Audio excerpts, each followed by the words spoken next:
Hello, Bob Reedfeld here, preaching and teaching minister of the Spring Hill Christian Church of Rural Oak, Lockney, Georgia, and welcome to another lesson in the study and the survey of the Old Testament. Today we're going to be talking about the book of Leviticus. The book of Leviticus being one of the first 5 books of the Bible, and that we have already attributed those writings to Moses. Romans chapter 10 verse 5 quotes Leviticus 18:5 as by Moses. A little bit of information about the book, the Greek word meaning pertaining to Levites. Aaron and sons are the principal focus since they became priests. Other Levites who were priests, helpers, are seldom mentioned in the book. It's actually sort of a manual for priests. The key verse is Leviticus 19:2, "Be holy, for I am holy." And the key word is holiness. Some of the key concepts are sacrifice and atonement, sin and separation, holiness and separation, and worship and ascribing worth. It's dated about 1400 BC during the wilderness wanderings. The period of time covered about a month, the time to be given that was on Mount Sinai, and the purpose was to be an historical record to equip Israel for proper worship. Leviticus is a natural sequel to the book of Exodus. Exodus closes with the tabernacle being built and the priests ordained, and Leviticus tells priests and people how to worship in the tabernacle. It presupposes the Exodus narrative in order to understand its context. It contains both religious and civil laws for the organized people of God. Leviticus is a book about worship. It sets forth the foundation of the moral and religious life of the Jews as it meticulously describes how and when for each part. You can get lost in the book of Leviticus if you forget to look for a revelation from God to his people concerning the importance of worship, the proper attitude in worship, and the necessity of obedience or fidelity in worship. Leviticus has 4 natural parts. Chapters 1 through 5 are laws concerning sacrifices. Chapters 6 through 10 are laws concerning the priesthood. Chapters 11 through 16 are laws concerning clean and unclean things. And chapters 17 through 27 are laws concerning holiness. Sacrifices, this is a vital subject that is introduced in detail in the book of Leviticus. It's explained and why it's required. Sacrifices had to be ceremonial clean, usually unblemished. Sacrifices came from what sustained the life of the offerer, an animal, and what the offerer produced by toil, vegetables. Sacrifice was a substitute offered in place of the sinner.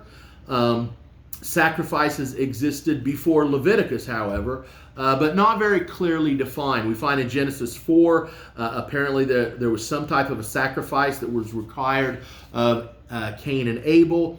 Genesis chapter 8, Noah after the flood offered a sacrifice, so there had to be some sacrificial system that Noah knew about. And then in Exodus chapter 5 and 18, Moses before and after the Exodus.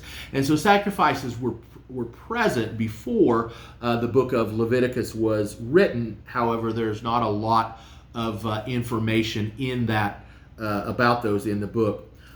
Sacrifice procured covering for sin. This is an action of God, not of men. Man did not earn the coverings by offering his sacrifice. The general rules for making a sacrifice was to present the animal at the altar. The offerer's hand placed on the victim. They slayed or killed the animal. They sprinkled or poured the blood on the animal, and then they burnt part or all of the animal. There were 5 kinds of sacrifices or offerings. The first 4 involved covering for the sins because of the shed blood, and we read about that in Hebrews chapter 9, verse 22. There was the burnt sacrifice, where all was consumed on the altar. It signified the offerer's complete consecration to God, as watched whole sacrifice being consumed. offered each morning and evening continually for all Israel in general to remind her of her devotion to God. There was the peace offering, which was entirely voluntary. Any animal was acceptable. It did not need to be unblemished. Only the fat was burned after slaying and sprinkling of blood.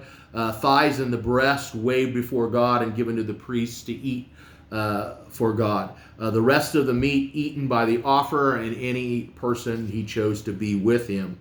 It signified friendship or fellowship between God and man.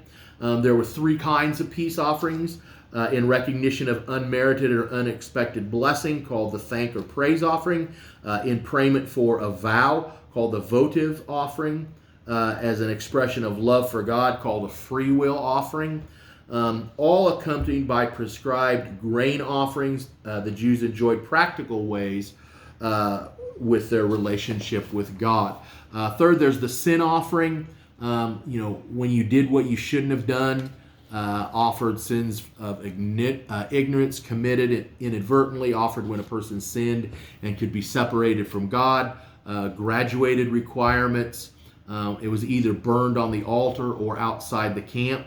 There's the trespass or the guilt offering, when you didn't do what you should have done, given when the person failed to recognize God, neglected to bring the first fruits, neglected to bring tithes, or neglected to bring offering, had to make restitution of neglected items, had to be a ram, which was very costly, reminded men of the costliness of sin, made them think seriously about the price of sin and being forgiven. Then there was the grain offering. It was never brought by itself. It primarily accompanied the peace offering. It demonstrated the dedication of what the offerer could produce to God. So that's just kind of an overview of the book of Leviticus. I hope this encourages you or motivates you to study the book of Leviticus a little bit more deeply. I hope you have a great rest of the day, and may God bless you.